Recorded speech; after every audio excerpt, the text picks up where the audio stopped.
सुप्रभात छात्रों।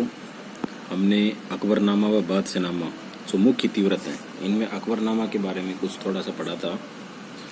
ठीक है, तो इसमें अकबरनामा को किसने लिखा? अबुल फजल ने लिखा। उनको अरबी, फारसी, तुर्की, यूनानी का ज्ञान था, है ना। ये चीज़ें हमने इसमें पढ़ी थी। तो अब आता है अकबरनामा का लेखन, यानी अकबरनामा को किसने लिखा, कितने दिन में लिखा, कैसे लिखा, वो सब इसमें विवरण आएगा। अकबर ने अबुल फजल को अकबरनामा को लिखने का आदेश 1579 ईस्वी में दिया। अब ये प्रश्न बनता है कि अकबर ने अकबरनामा जो लिखवाया था उसका आदेश कब दिया था और किसको दिया था। ठीक है, तो 1589 ईस्वी में दिया और अबुल फजल को दिया। उसने इसके लिखने में कुल 13 वर्ष का समय लगाया। कितने वर्ष का समय लगा? 13 वर्ष का। ये भी एक छोटा प्रश्न है।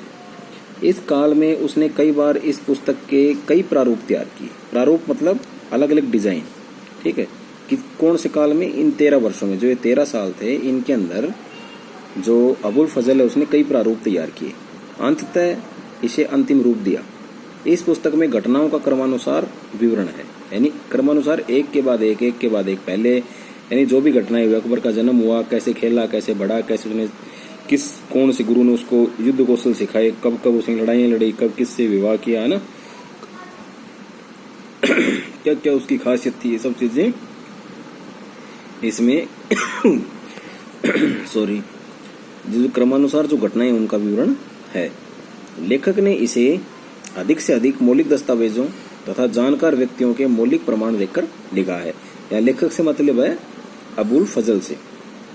अबुल फजल से ये मतलब है कि उसने जितने भी जो मौलिक प्रमाण लिए, जो मौलिक दस्तावेज लिए, ठीक है, वो कहीं ना कहीं से उसने जानकारियां जुटाई हैं और उसके बाद उन्होंने ये लिखा है। अकबरनामा 3 खंडों में विभाजित है। इसके प्रथम 2 भाग ऐतिहासिक घटनाओं की जानकारी देते हैं, जबकि तीसरा भाग आईने अकबरी है।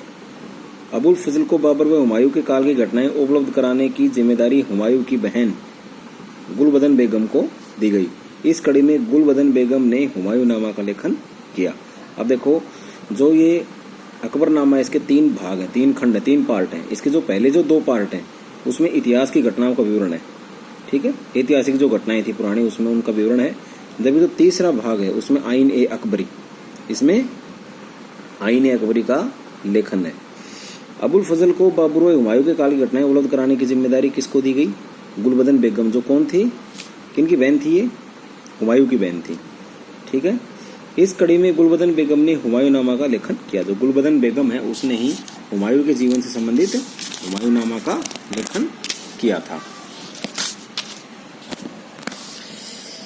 अब है अबुल फजल ने पहले खंड में पृथ्वी पर मानव की उत्पत्ति का आधार आदम को मानकर वहीं से लेखन प्रारंभ किया।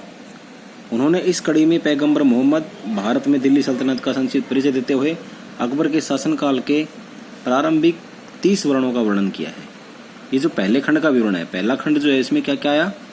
इसमें आया है कि भाई पृथ्वी पर मानव की उत्पत्ति किस प्रकार से हुई। ठीक है, उसमें फिर इन्होंने पैगंबर मोहम्मद उसका भी जिक्र कर दिया, भारत में दिल्ली सल्तनत का संक्षिप्त परिचय दे दिया, और ये उसके जो अकबर के प्रथम जो 30 साल थे उनका विवरण इसने प्रथम खंड में किया है।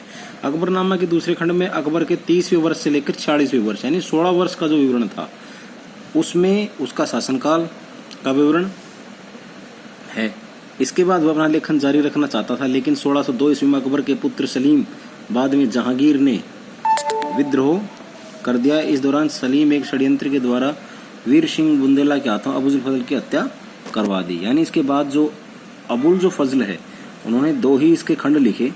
उसके बाद क्या हुआ, जो उनका पुत्र था सलीम, यानी जो जहांगीर हुआ बाद में, उन्होंने क्या किया कि एक षड्यंत्र के द्वारा जो वीर सिंह बुंदेला के हाथों, ये कोई एक सेनापति था इनका, उसके हाथों अबुल फजल की हत्या करवा दी। अपने ही पिता का जो मित्र था, जो लेखक था, उसकी हत्या जहांगीर ने करवा दी। अब अगला आता है अकबरनामा की विषय वस्तु। विषय वस्तु यानी भाई क्या मैटर है, क्या सब्जेक्ट है, इसमें क्या चीजें हैं, क्या क्या कहाँ से क्या क्या सामग्री इसने प्राप्त किया, अवेलेबल कराई अकबरनामा में। तो वो है अकबरनामा में राजनीतिक रूप से महत्वपूर्ण घटनाओं का वर्णन ऐतिहासिक दृष्टिकोण से किया गया है। यानी जो इतिहास की जो दृष्टिकोण को देखते हुए जितनी भी जो राजनीतिक घटनाक्रम घटे अकबरनामे में उनका विवरण लिखा है। लेखक ने किसी घटना का पूरा विवरण प्राप्त करने के लिए संबंधित पक्षों की जानकारी भी दी है। उसने अकबर के साम्राज्य के भौगोलिक, सामाजिक, प्रशासनिक व सांस्कृतिक पक्षों को स्पष्ट रूप से लिखा है। उसने अपने वर्णन में समय व तिथियों के अनुरूप परिवर्तन को अधिक महत्व नहीं दिया, यानी समय और तिथि के अनुसार जो भी परिवर्तन किए इनको ज्यादा महत्व नहीं दिया, बल्कि किसको महत्व दिया, जो भौगोलिक, सामाजिक, प्रशासनिक, जो सांस्कृतिक पक्ष है उनके बारे में इसने स्पष्ट लिखा है। उसने अकबर के साम्राज्य में रहने वाले मुसलमानों, हिंदुओं, जैनों, बौद्धों की जीवन शैली, परंपराओं तथा आपसी तालमेल को काफी महत्व दिया। इसी से भाई जैसे मान लो अकबर का जो शासन है उसमें मुसलमान, हिंदू, जैन, बौद्ध कैसे रह रहे हैं, उनकी जीवन शैली क्या है, ठीक है, उनकी परंपराएं क्या है, उनका आपसी मेल मिलाप, भाईचारा, तालमेल कैसा है, इन चीजों को ज्यादा महत्व इसलिए दिया गया क्योंकि अकबर क्या था, बाद में अबुल फजल ने उनको क्या बना दिया था, उदारवादी, उनकी सोच चेंज कर दी थी। तो उन्होंने ये दिखाना चाहते थे वो इतिहास के इसमें कि आगे चलकर जब इसको लोग पढ़ें, जब जाने तो ये देखेंगे भाई जो ये क्या था, धर्म निरपेक्ष था, सभी धर्मों में आदर करने वाला था, सभी धर्मों को मानने वाला था, इसलिए उसने अपने अकबरनामा में भी इसका उल्लेख करवाया है। अब आता है उसने अकबर के साम्राज्य को मिश्रित संस्कृति के केंद्र के रूप में प्रस्तुत किया है, यानी जो अकबर का जो साम्राज्य था, पूरा राज्य था, उसको मिश्रित संस्कृति का मतलब है मिली जुली संस्कृति। किनसे, कुछ हिंदू जो संस्कार होते हैं, हिंदुओं की जो संस्कृति होती है, जैनों की, बौद्धों की, सिखों की, मुसलमानों की, तो सभी संस्कृतियों का मिश्रण कर दिया। तो उसके रूप में इस अकबर के साम्राज्य को उन्होंने प्रस्तुत किया है। अबुल फजल का भाषा पर पूर्ण अधिकार था, उसने अपने साप्ताहिक लेखन दरबार में पढ़ना होता था, इसलिए उसने अलंकृत भाषा को महत्व दिया। अलंकृत भाषा का मतलब ये होता है कि भाई अलंकार से परिपूर्ण, ठीक है, सुसज्जित भाषा जिसमें हर प्रकार की शब्दों के माध्यम से, ठीक है, अकबरनामा की उसमें प्रशंसा की गई है, बड़ाई की गई है। इस भाषा में लय व कथन शैली विशेष रूप से उभर कर सामने आई है, ठीक है। क्षेत्र विशेष का वर्णन करते हुए उसने उस क्षेत्र की स्थानीय भाषा के शब्दों का प्रयोग भी प्रचुर मात्रा में किया है, यानी स्थानीय जो भाषा थी उनके शब्दों का भी प्रयोग इन्होंने किया। किसने, अबुल फजल ने।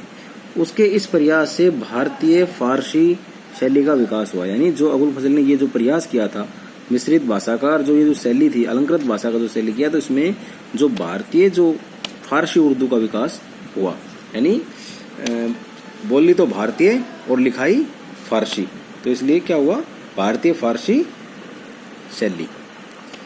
अब आता है बादशाहनामा, ठीक है। तो बादशाहनामा के बारे में हम कल पढ़ेंगे, ये फिर काफ़ी बड़ा लेसन हो जाएगा। आज इतना ही है, इसके लिए मैं कुछ आपको क्वेश्चन दे रहा हूँ, उनको अपनी फेयर नोटबुक में आपको करना है।